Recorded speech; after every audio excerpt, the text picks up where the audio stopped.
and pin this. All right, so welcome everybody. My name is Katie Warren again, and I'm with the State Head Start and ECAP Association. And for, I think, is this our 4th week, we have Victoria Hilt doing Strengthening Families. And I'm just gonna let Victoria take it away. And I mentioned earlier to you guys that we have now set up a website with the resources from these meetings on our website. And so we will we'll send you the link to that information sometime this week when I'm not completely overwhelmed. And I'll also include the information about Devin Stubblefield's money management email, since some of the stress that is that heads to challenges in families is financial. And I think that a lot of our families are dealing with really serious financial issues at the moment. And he had an incredible amount of resources and help that he was able to provide. So, Victoria, take it away. Hello, so my name is Victoria Hilt, and I am a certified trainer with the Children's Trust Fund Alliance, and they're bringing the Protective Factors framework to life in your work. Now this training is normally presented with about 2.5 hours of content, and so I have been going through and highlighting pieces of our training to give you insights into what the protective factors are, and kind of give you a little bit, a sense of how the framework works to kind of help during this time with COVID. So I experienced last time trouble reading the chats as I was going through the slides. My computer didn't want to do both. So I'm going to share my screen real quickly and just make sure that I have that up before we get going.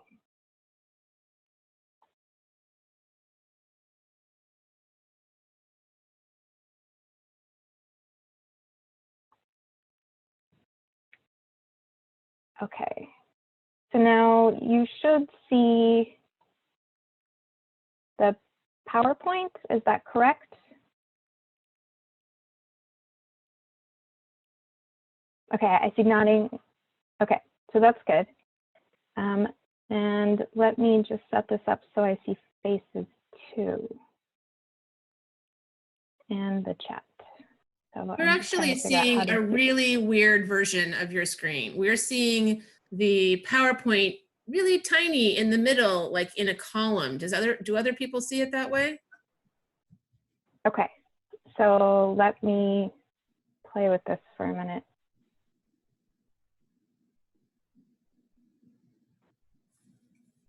Okay. Did that change it? Yes, much better. Thank you. Okay. Okay. So I am trying to figure this out as we go. And each time I've learned something different of what works and what doesn't work. And so I appreciate your patience while I try to figure this out. So let's see. I'm going to bring this down so I can see the chat and the people. Because I do look at, normally when we're doing this, I would be looking at faces to kind of see if you have questions or comments or responses. And so I want to make sure that I honor that for the people who have a camera, that I am able to do that for them. Now, 1 week, my face was too dark. Is that happening again, or are we okay? You look fine. Okay. Okay. So let's go ahead and jump right in. So today we are talking about social connections, which is actually something that I think a lot of people are talking about. And that is because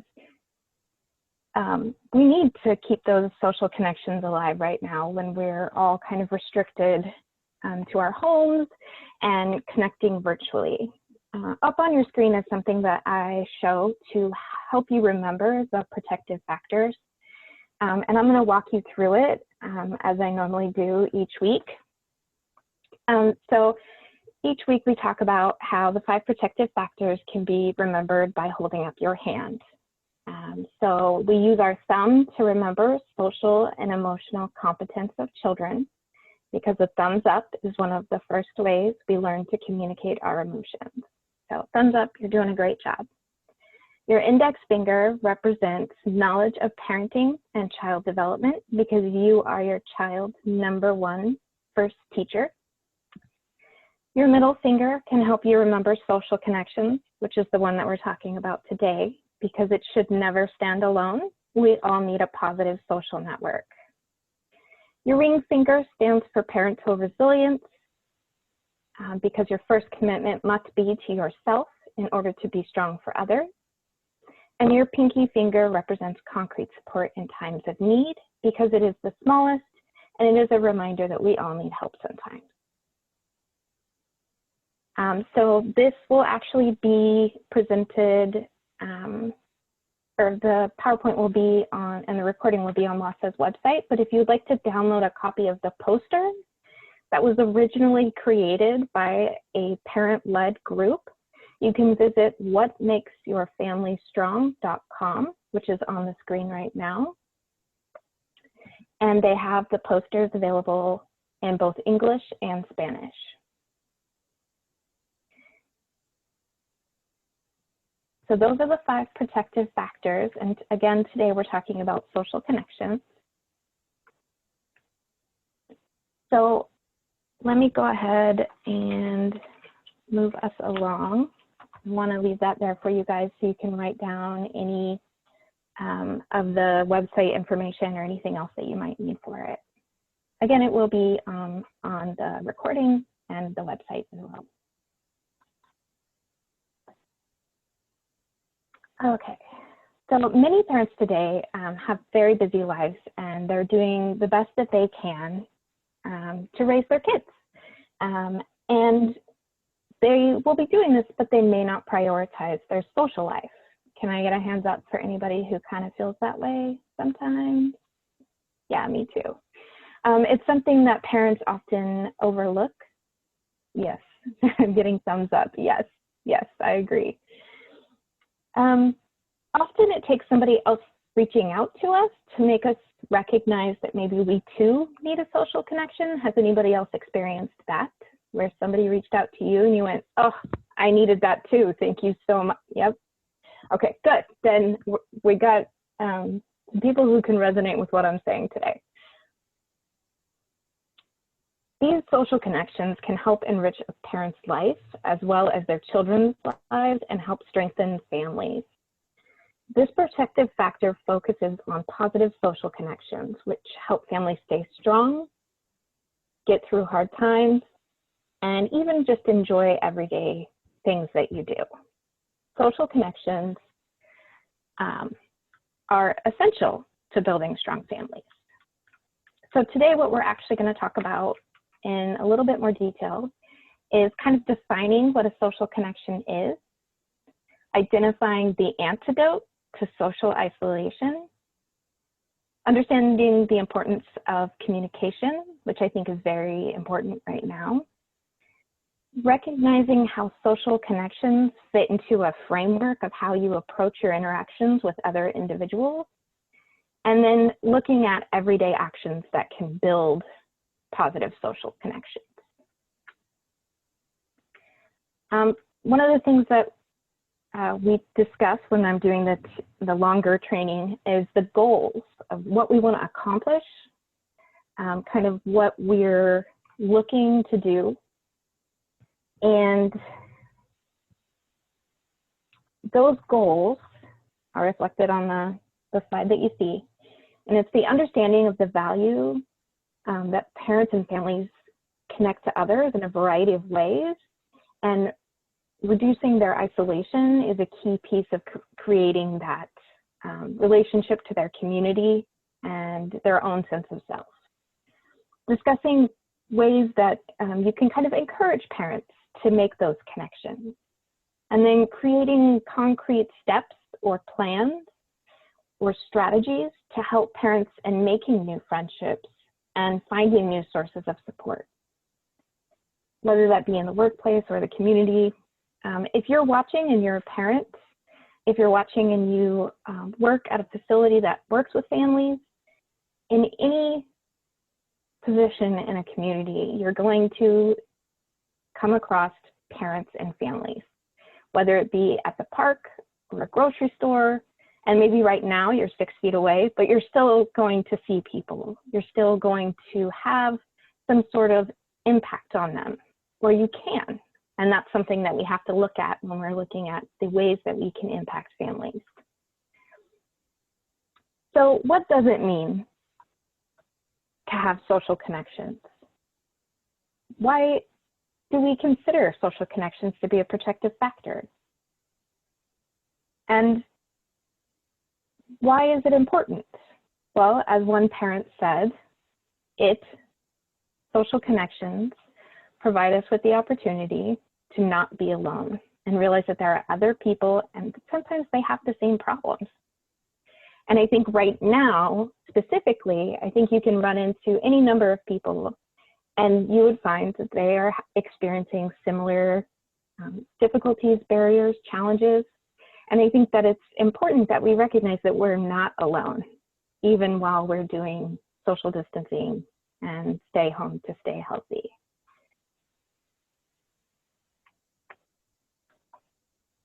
So there is an answer to the question that I asked of why do we consider social connections important? And this quote that you see on your screen is from the Child Welfare Information Gateway. And it tells us volumes about the importance of social connections and how they relate to keeping children safe and families strong. And so I'll read that real quickly.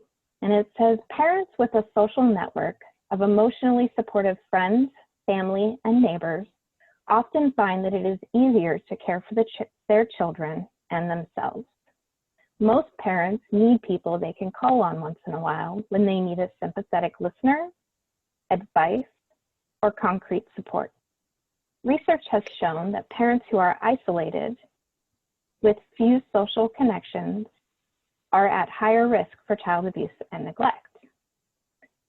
So based on research and statistics, the Child Welfare Information Gateway provided us with this very telling quote.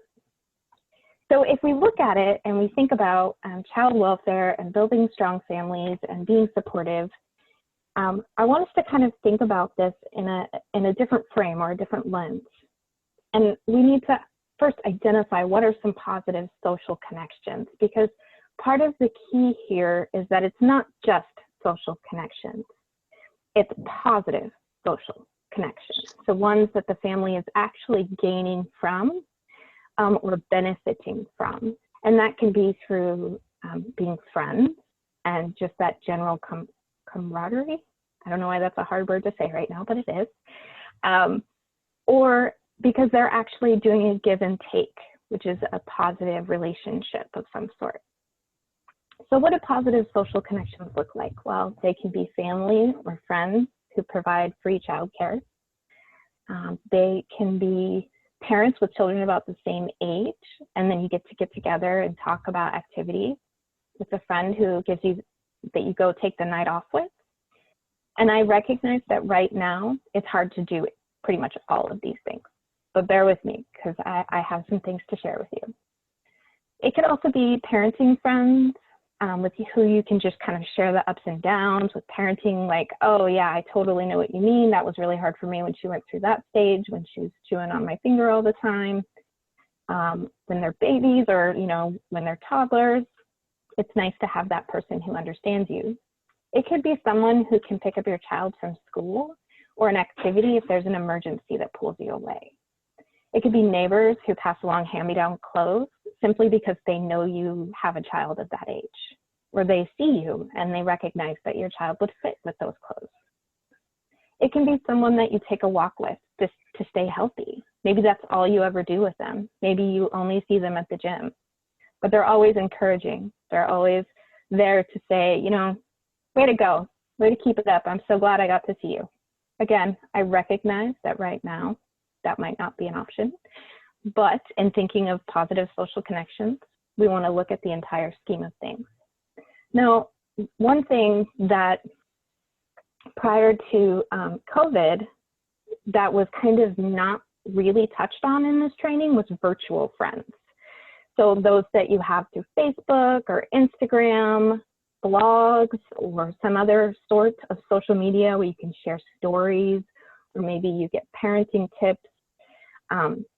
These things we mentioned in the training, but honestly, they were kind of, there was this study done with babies. I can't remember the name of it, and unfortunately, I can't remember who did it, but they found that kids responded more face-to-face with people than they do with a screen. So you can still build a positive social connection or relationship with someone through the screen, but babies responded more to those in person. And that's why we sort of focused on this idea that we want to increase people meeting each other face-to-face. When COVID-19 came around and we actually thought about what it would be like to be isolated from each other, I think all of us kind of had to take a step back and reframe how we view positive social connections and reframe how those can be built.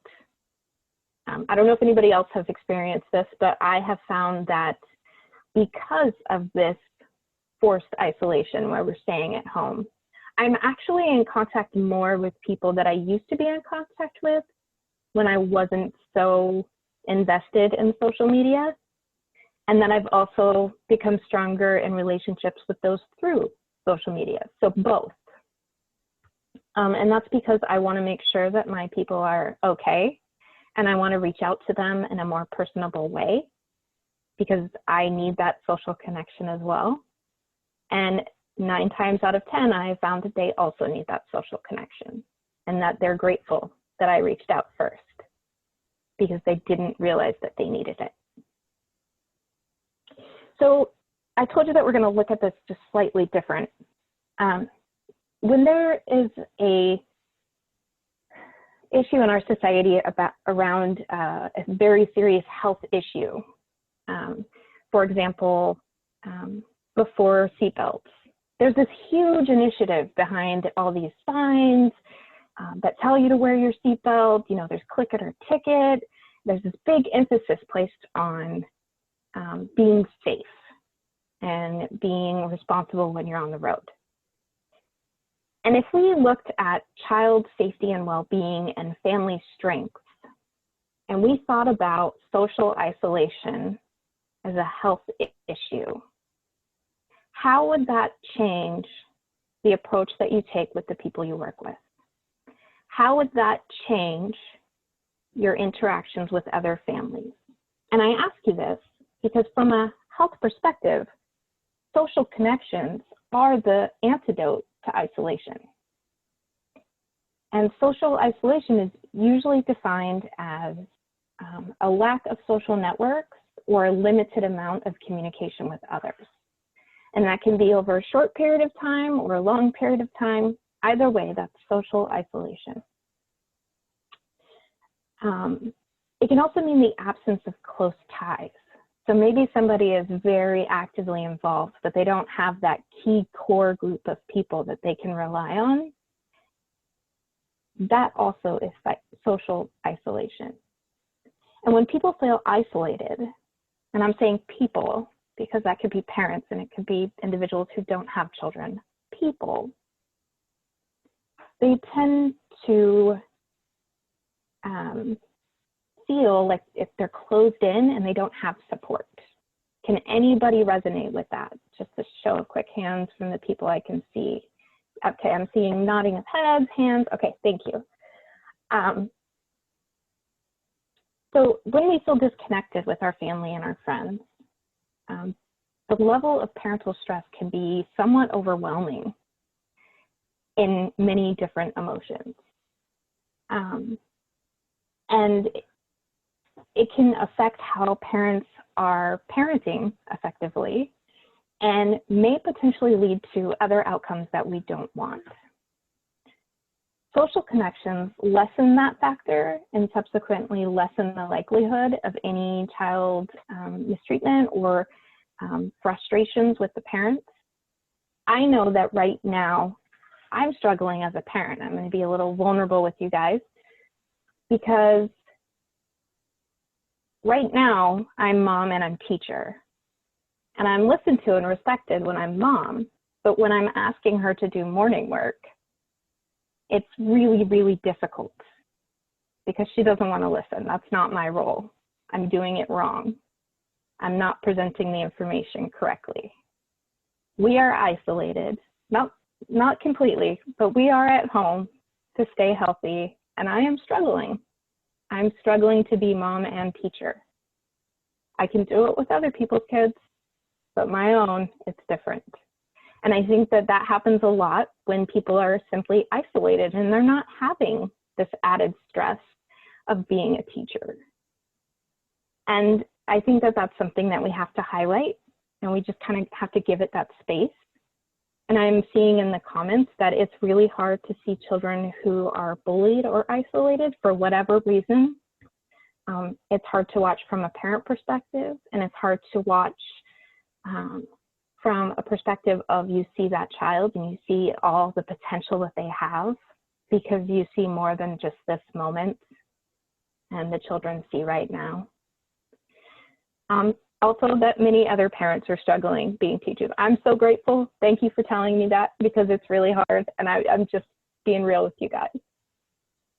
And I have another comment that says, I am struggling so much trying to do both. It is really, really difficult, but the great news is that through our positive social connections, we can build these protective means of dealing with parenting and dealing with the stress that we're experiencing. One of the things that we often find is that we reach out to others when we have things in common. And it's really important to remember that even if there's somebody that we think might not understand us or might not relate to us or identify with us, they actually can. And I think that happens more often than not. We often have more similarities than we have differences. And that's something that I just want you to if you have the ability to, you can write that down. We have more similarities than differences. And when you're interacting with people through social media, through any of these things, try to remember that and hold on to that and look for the similarities. I'm asking you to change your lens again. What do we have in common? There's a video that I'm not playing today because it's quite a bit long, but it's of individuals who get into a ball pit and they have to find 10 things that they have in common.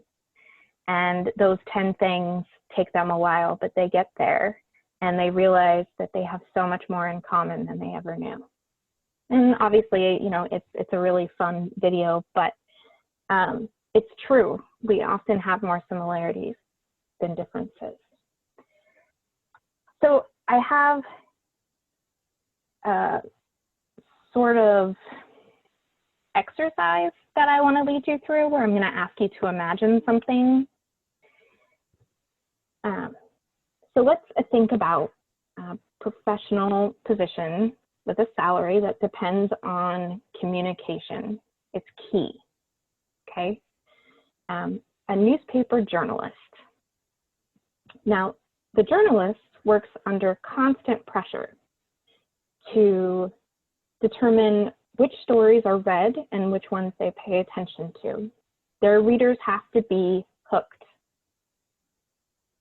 And a lot of the hooking is done by the headline, right?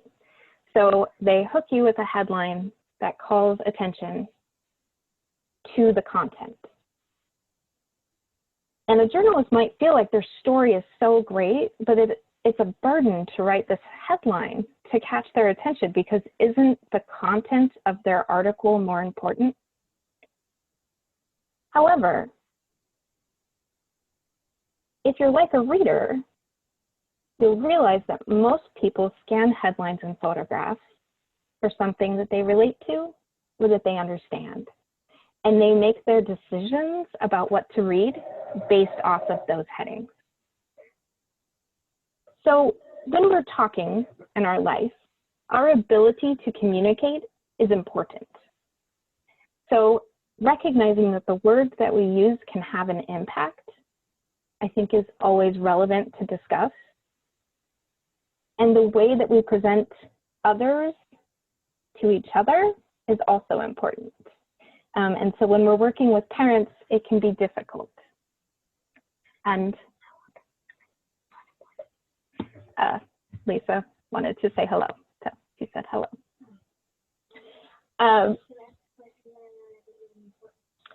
When this happens, or when a headline is not capturing the content very well, we can lose the opportunity to further communicate with those families.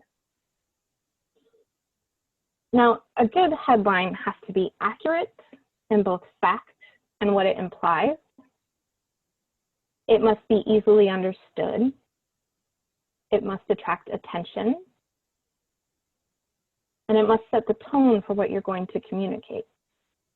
How we speak and what we say matters. And so sometimes the things we say, though unintended, can be misunderstood. And so when we talk about providing the ability to communicate between parents or families that you're working with, it's important to recognize that culture can play a part in that. And it requires you to do active listening with your families, active listening with the people that you work with. Because in addition to the ability to communicate, it is important to recognize the opportunity to communicate. So it's a two-piece fold, opportunity and ability. I'm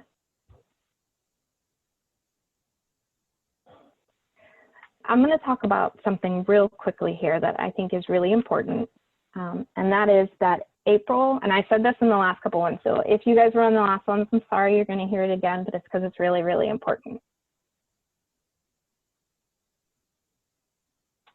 All right. So April is a very special month. It's a special month because the Children's Trust Fund Alliance uses this month to recognize and provide the opportunity for people to learn about child abuse prevention. And with COVID-19, a group of parents, the Alliance's National Parent Partnership Council, of which I'm a co-chair on, came up with some tools to help have conversations for a better normal. And these tools are available at the website that's on the screen. It's available on the website, I believe, with WASA. It's also will be available in a PowerPoint. And I would like to highlight a few of the questions because it becomes relevant to the next part of what I'm about to tell you guys. So I'm going to ask some questions, and please feel free to share them in the chat if you have answers. I have noticed that when you share, more people share, and I think it's a really positive thing. So, conversations for a better normal. The COVID-19 crisis is not something any of us planned on. It has brought about many unexpected challenges. Think for a moment, what are the most critical supports that you need as a parent right now? So if you're not in a position where you have kids that you're taking care of, consider for a moment what critical supports people that you know might need right now. And if you have answers that you want to share, please feel free to post them. But I just need you to think about this, and then maybe think about asking this of someone else. And during this time that we're learning so much about these things, what have you learned about yourself that might help inform or change the way that you support other parents, both as a parent yourself or as someone who works with families? And I'm seeing some answers come up. We need critical supports with childcare, access to food, outside interaction, the financial difficulty aspects, internet reliability. Yes, we have moved to education via internet, and now the internet is not reliable. How do we manage through that? A break, mental health, yes. And during this time of social distancing, what are some ways that you are finding to sustain your relationships with friends and family? How are you working to build those up for you personally? Because before we can help others, we have to make sure that we have those protective factors in place as well.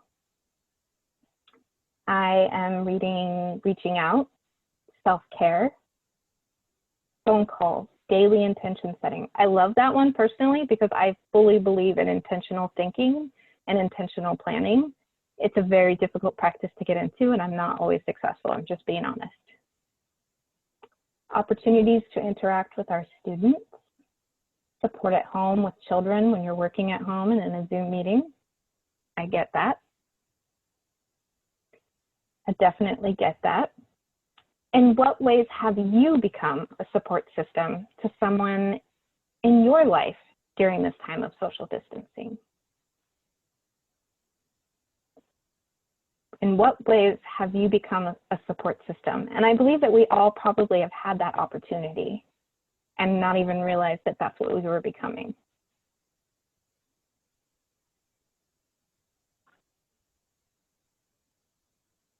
I'm loving the comments in the chat. If you're not reading them because you're unable to, I hope that me reading them is helping. But things like my mom calls me to vent about work, visited families, FaceTime, sharing daily, positive and negative thoughts. The new norm for the time being, following guidelines and coming up with new ways to teach and support families. Reminding my husband how proud I am of him being an essential worker and dealing with the public daily. Thank you for that, husband of name I don't know. Thank you. Yard work to keep my mind off things, giving kids a voice, community walks, supporting children to write cards and dropping them off at friends' homes.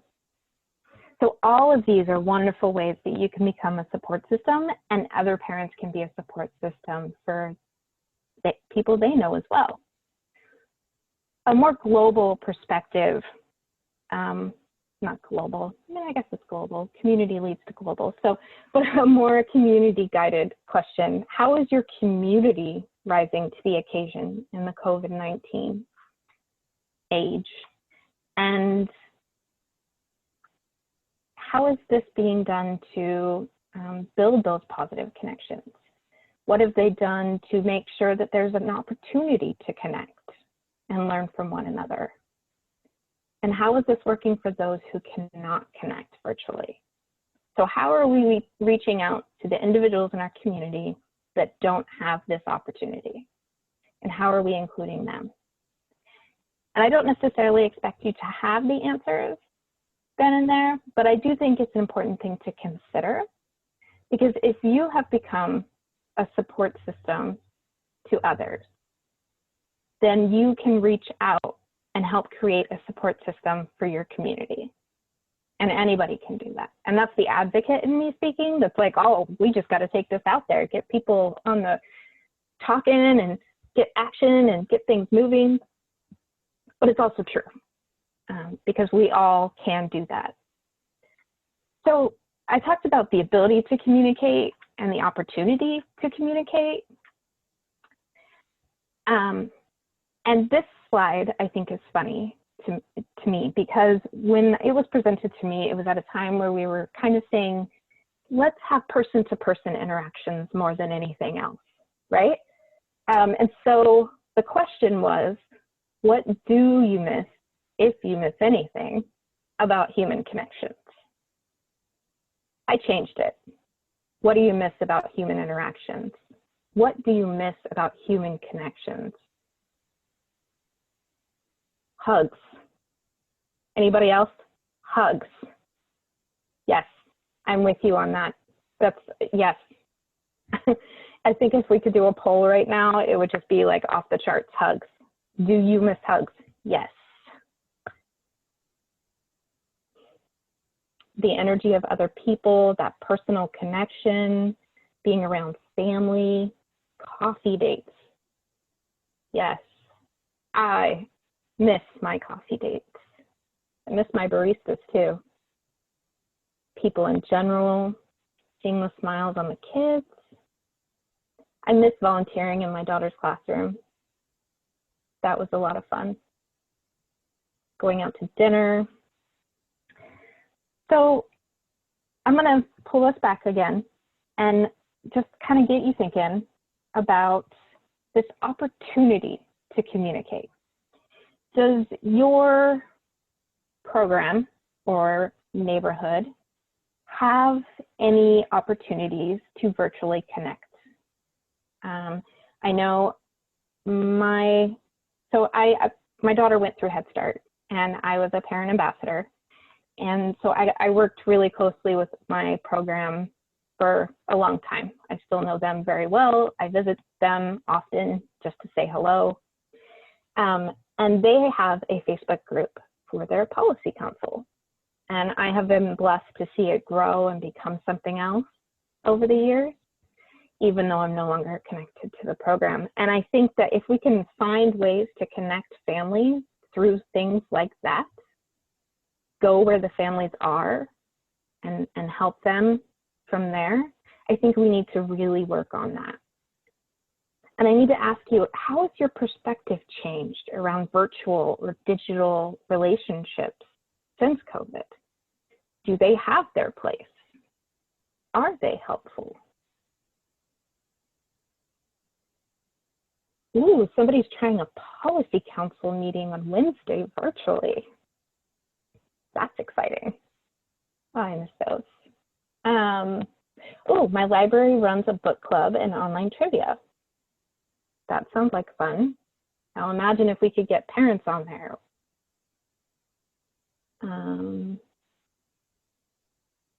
Laughter. Oh, somebody said laughter. They miss laughter. Yes. Did a Zoom classroom meeting last Friday with the preschoolers and their families. And then I have a comment here that I wanted to share. If it wasn't for technology, we would all feel more isolated and the world would have been completely shut down. Does anybody else resonate with that? Relate to it in some way? I do. I am feeling very grateful for these opportunities to connect with like-minded people. And I'm seeing a lot of agreeing and yesing. Yes. So our ability to connect with other people has changed over the last 20 years. And now within a span of a few months, we have changed it all over again. And it's not that it's gone away or it's come back with a big boom. It's that we've had to reimagine what relationships look like and how you can have positive relationships virtually. So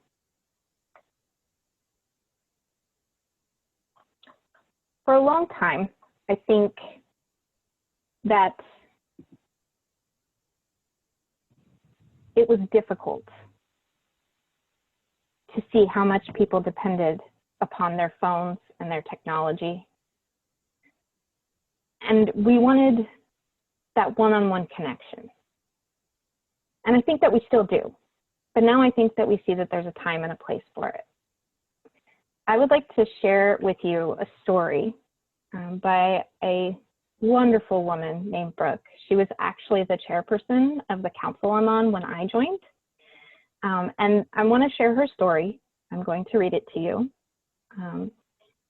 Just because I think that there's another side to social connections that we sometimes forget. And I want you to think about these questions as I'm reading it. And I'll read the questions after for those who can't see the screen. So this is the story. I'm a mom of 3 kiddos, ages 5, 3, and 1. And I also watch 2 other kiddos at my house that are 4 and 1 years old. And I adore nap time. My oldest had grown out of naps, and she decided that she and I would play games together and do different things during nap time. And through that process, I realized that I needed that time for myself and looked into different preschool programs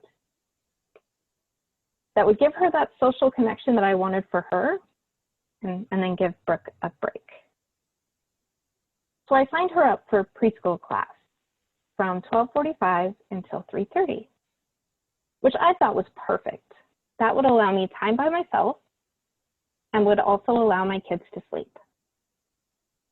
And every single day, I watched this black truck drive by on my road at the exact time that I was loading up 5 children before nap time to take them to preschool.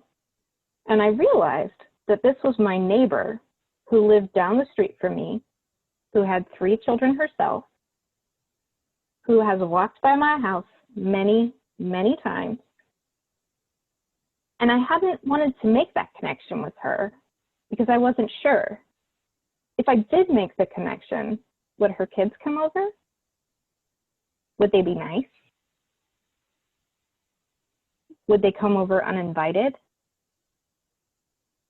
Would they come over every day?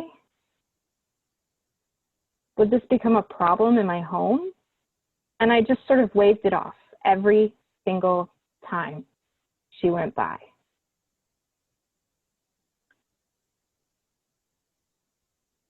But over and over every day, as I was loading up 5 kids in the car to take them to preschool at 12:45, and often having to wake up an infant or toddler to go back and pick up my daughter at 3:30, I felt that I was out of my integrity and somewhat losing my mind with the responsibility of loading 5 children twice a day. So finally, she drove by. I was outside with the children, and I waved at her, just a wave. And she stopped, and she pulled in the driveway.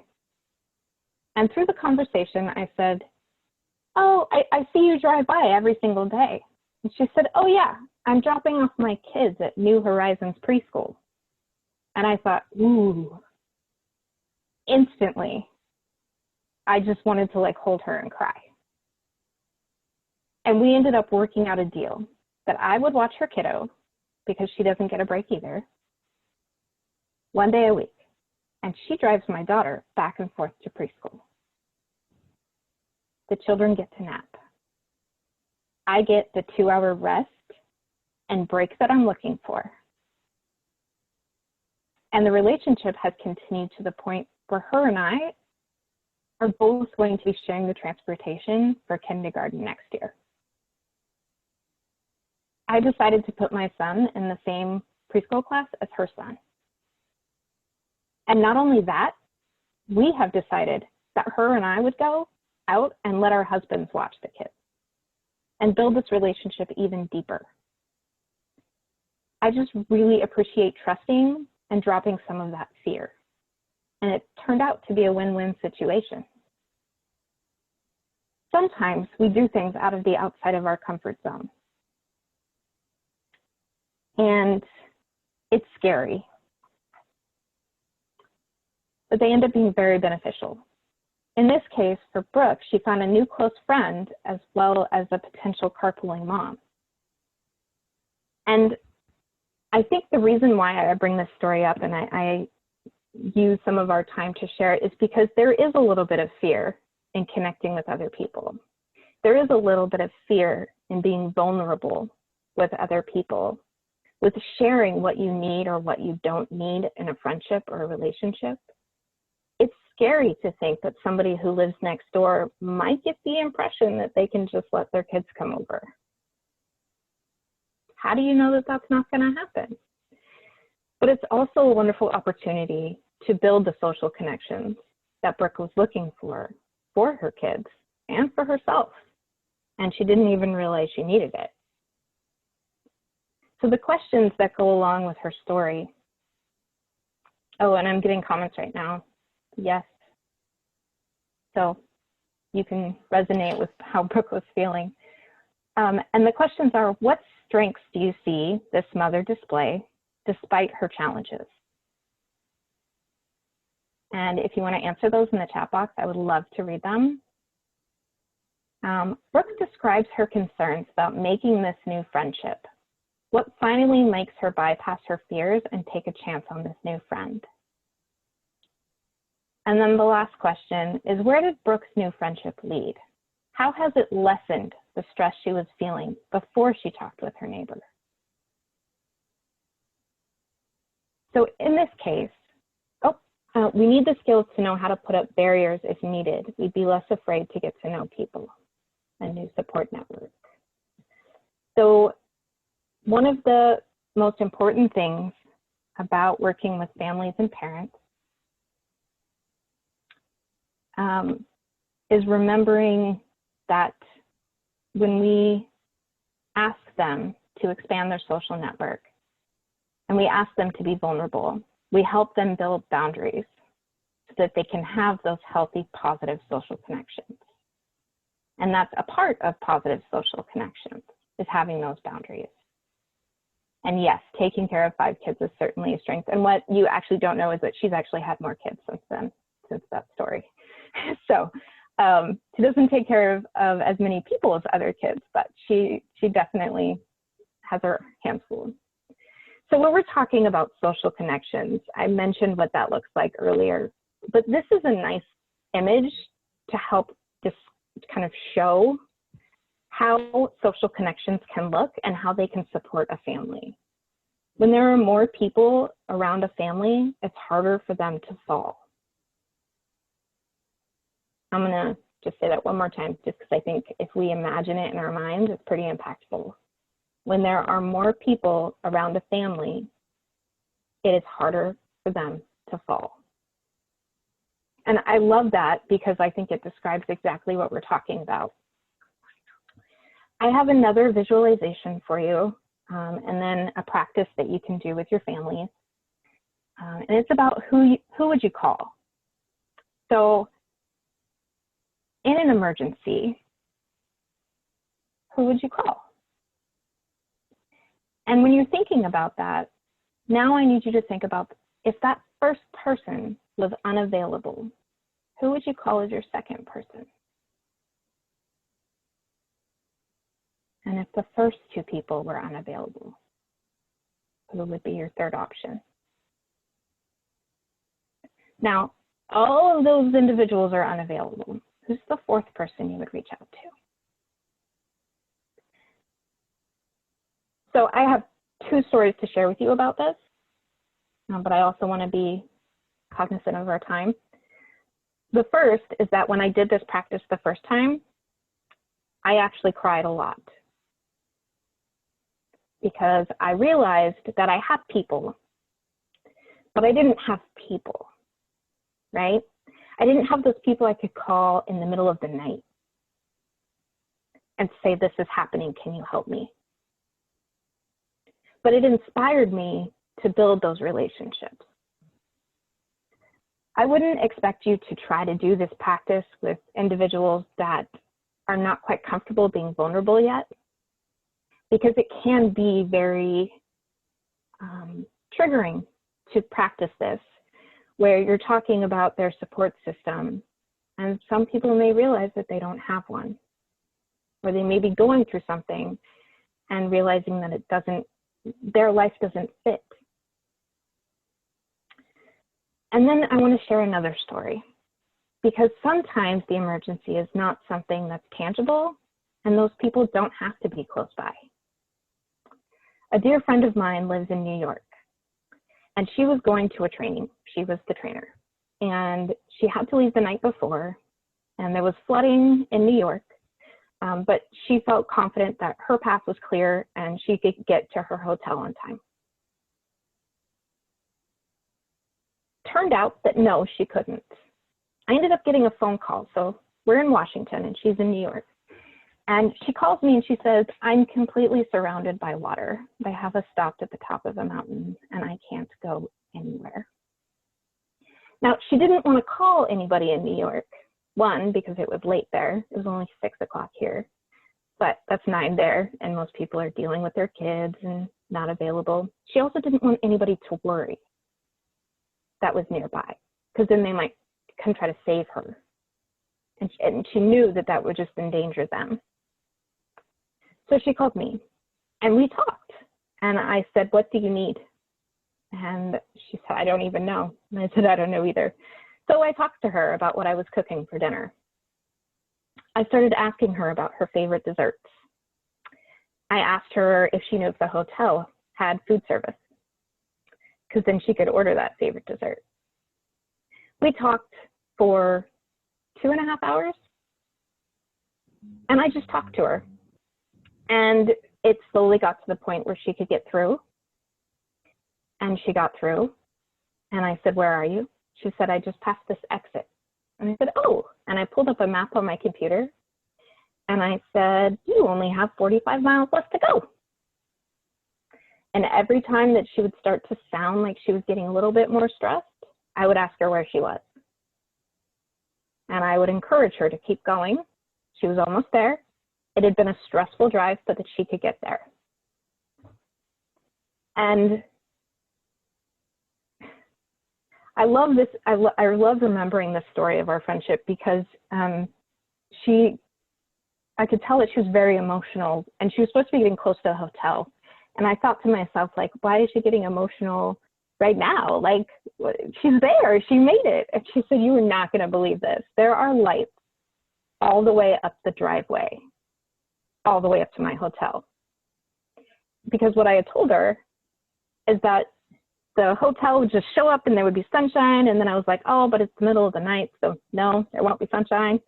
But the hotel was completely lit up, and she was so grateful to have that be there at the end of this really long road that felt like it was just complete darkness. Now, I share this story because it's important to recognize that the context of a situation can change the people that you would call. It will change the first person that you call, the second person that you call, the third person that you call. And when I realized that, I actually realized that I do have those people. And that I just hadn't realized how supported I was. And so I encourage you that if you work with families and you do this, that you help them create a social connections map. And you lay out kind of their circle. And if they say that they don't have a circle, be there for them. But then show them that they probably do. They just aren't looking at it from that lens. And they most likely have those positive connections already in place. And they may just not realize it. So I'm running close on time, Katie, and I'm sorry. Last time I was over early, this time I'm running somewhat late. But one of the things I like to talk about is this pathway, the protective factors framework, where if we create change in one area, then we get these good positive outcomes. And it's kind of a cataclysmic, ripple effect. Some of the everyday actions that we can take to help families build these connections are some of the things I've talked to you about today. Helping families value, build, sustain, and use social connections, right? So work with what they have and then build on it. Creating an inclusive environment so that all families feel welcome. Facilitating mutual support around parenting and other issues. That's asking, what do we need right now to support our parents? Virtual meetings.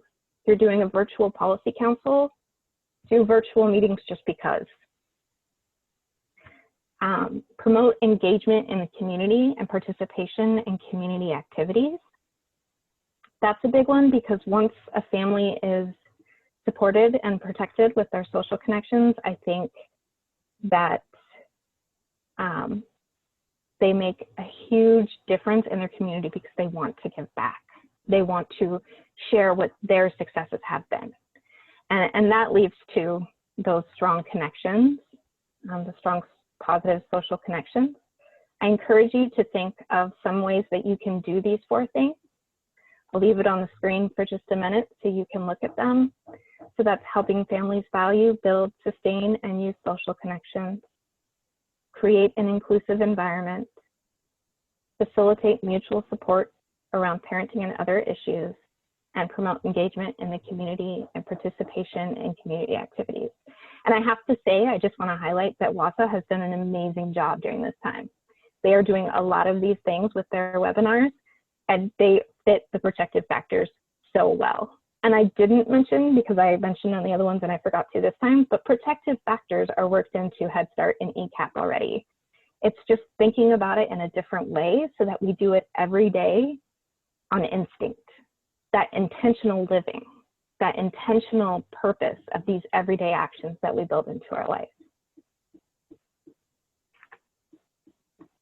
This quote is, I think, ironic for the time, but also meaningful.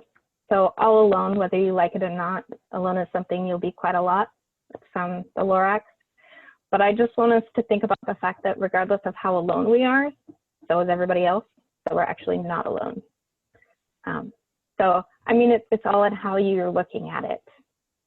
You may be alone, but you're not alone. So that is the information I have for you guys today. Thank you for your kind comments. And I definitely will keep track of them. And thank you for the opportunity to share this information with you all.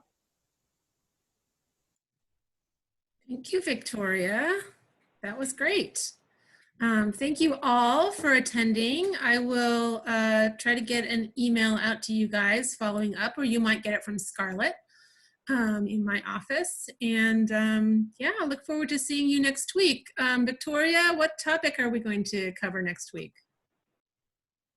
I think what we will touch on is social and emotional competence of children. Okay. Sounds great. We talk a lot about that in Head Start and ECAP, and this is probably a good time to figure out how, after we've got ourselves put together, we can help our kids too. So thank you, everyone. Thanks.